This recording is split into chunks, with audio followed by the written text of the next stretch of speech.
നമസ്കാരം, എൻ്റെ പേര് അർജുൻ. ഞാൻ ബ്രില്ലിന് പഠിക്കുന്ന ഒരു വിദ്യാർത്ഥിയാണ്. ഈ വർഷം എക്സാം എനിക്ക് നല്ല എളുപ്പമായിരുന്നു. ഈശ്വരാനുഗ്രഹം ഉണ്ടെങ്കിൽ ഞാൻ ആഗ്രഹിക്കുന്ന എൻ്റെ സ്വപ്ന കോളേജിൽ തന്നെ എനിക്ക് അഡ്മിഷൻ കിട്ടും. ബ്രില്ലിനെ കുറിച്ച് പറയുകയാണെങ്കിൽ ബ്രില്ലിൻ്റെ ചെയ്യണമെന്ന് വെച്ചാൽ പഠിക്കാൻ ആഗ്രഹവും കഴിവുമുള്ള കുട്ടികളെ ഒന്നിച്ചു കൊണ്ടുവന്നൊരു ലേണിംഗ് അറ്റ്മോസ്ഫിയർ ക്രിയേറ്റ് ചെയ്യണേ. അതിന് ഇവർ പ്രൊവൈഡ് ചെയ്യുന്ന ഫെസിലിറ്റീസ് എന്ന് വെച്ചാൽ ടോപ്പ് നോച്ചാണ്. നമ്മൾ ഈ ഫെസിലിറ്റീസിനെ കുറിച്ച് സംസാരിക്കുകയാണെങ്കിൽ ഏറ്റവും ആദ്യം എനിക്ക് സംസാരിക്കാനുള്ള പ്രൊഫസേഴ്സിനെ കുറിച്ചാണ്.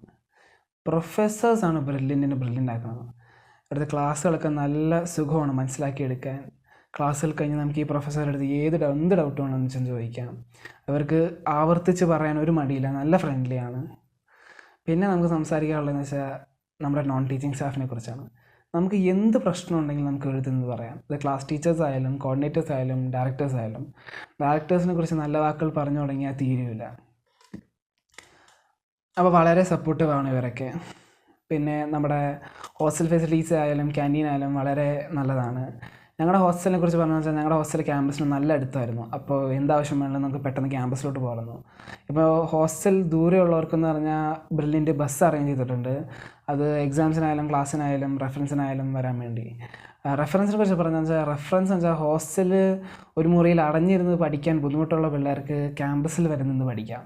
അപ്പോൾ അതിന് നോൺ AC ക്ലാസ് റൂമുണ്ട്, AC ക്ലാസ് റൂമുണ്ട്, റെഫറൻസ് ലൈബ്രറി ഉണ്ട്.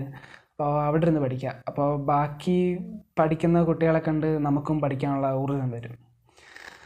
പിന്നെ ബ്രില്യൻ്റ് ലൈബ്രറി എന്ന് പറഞ്ഞാൽ ഒരു ഒന്നൊന്നര ലൈബ്രറി. ഒരു എൻട്രൻസിൽ പഠിക്കുന്ന വിദ്യാർത്ഥിക്ക് ഏതൊരു പുസ്തകവും അവിടെയുണ്ട്. പുസ്തകം കിട്ടിയില്ലെങ്കിൽ അവിടുത്തെ സ്റ്റാഫുകളെ അറിയിച്ചാൽ മതി, അവർ കണ്ടുപിടിച്ച് തരും. പിന്നെ ഞാൻ ബ്രില്യൻ്റിൽ നടന്നൊരു ഇൻസിഡൻറ്റ് ഷെയർ ചെയ്യാം. എക്സാമിന് 2 ആഴ്ച മുമ്പ് എൻ്റെ ഈ കണ്ണട താഴെ വീണ് കുറച്ച് ലൂസായിരുന്നു. അപ്പോൾ മുഖത്തിരിക്കാനുള്ളതുകൊണ്ട് ഞാനിത് ടൈറ്റ് ചെയ്യാൻ തീരുമാനിച്ചു. അപ്പോൾ അവിടുത്തെ സാറിൻ്റെ അടുത്ത് ഇത് പ്രമാണിച്ച് പുറത്ത് പോയിക്കൊണ്ടെന്ന് ചോദിച്ചപ്പോൾ സാറ് പറഞ്ഞു, സമയം കളയണ്ട, കട ദൂരെയല്ലേ, സാറ് കൊണ്ടുപോകുമെന്ന് പറഞ്ഞു. അപ്പോൾ സാറിൻ്റെ വണ്ടിയിൽ എന്നെ ഈ കണ്ണട ടൈറ്റ് ചെയ്യിപ്പിക്കാൻ കൊണ്ടുപോയി.